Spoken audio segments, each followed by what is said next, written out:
Welcome back to the show. You know, you head to the rod shop and you've got 1,000,001 high-tech choices these days.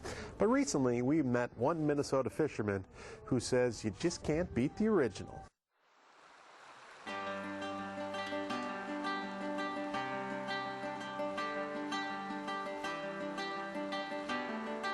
One of the things I like to do when I get on the creek is to put my rod together right there on the spot rather than do it at the truck. It's almost like a little ceremony for me. I like to start out slow and just see what's going on. On a crystal clear morning, Dave Norling fishes in a bit of a haze. He just can't help himself. There are nights when I can't sleep. If I'm going fishing in the morning, there's times I can't sleep. It's just one of the greatest things I do. Dave will be first to tell you he's a bit sentimental when he wades. One of my routines is I say, where would you rather be? Just take a look at this. Where would you rather be? Dave's answer? Nowhere. After all, fishing's in his blood. The name Norling.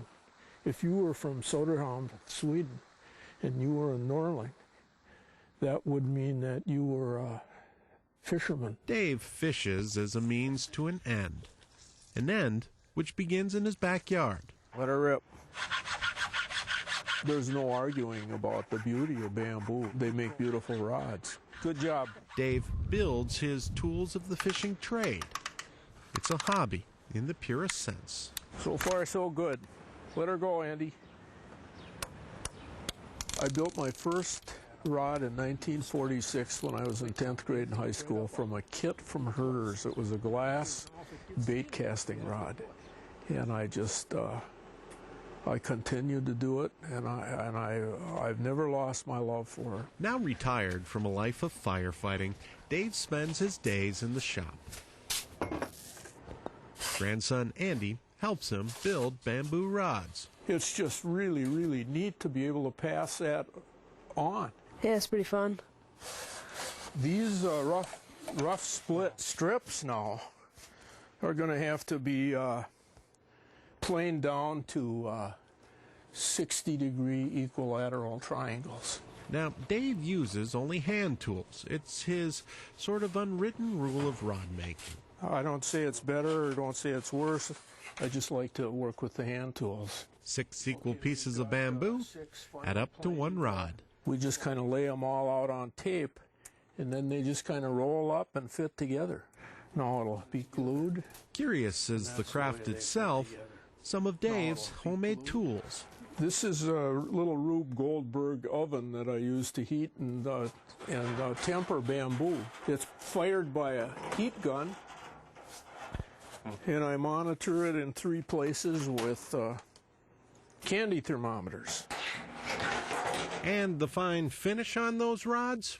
Well, he's got that worked out too. There's a tube that goes down into the floor 5 feet, and it's full of varnish. An old grandfather clock motor runs the whole gizmo.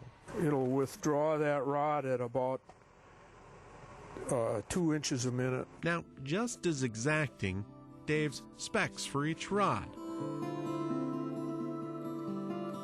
Get this, often 40 to 45 hours into a rod, Dave will see something he just doesn't quite like. So the rod, well, it goes away.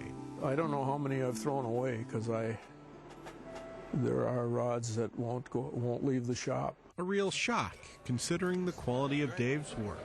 This is the Dave Norling bamboo rod. Dave donates a couple rods a year to Trout Unlimited. If the looks are any indication, Dave's rods certainly steal the show. This cane rod by Dave Norling is the reason I come back to Trout Unlimited Banquet every year. It is beautiful. It's a work of art. But Dave doesn't quite see his work that way. To him, it's all just a hobby. I love my shop, I love working with the tools, and I love the rods.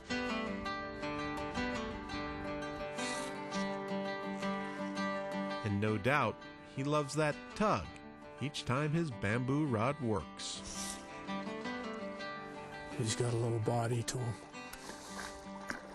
A fishing pole, a simple means to an end. Isn't he nice? Thank you, Mr. Fish. Thank you. And for that, Dave is ever grateful.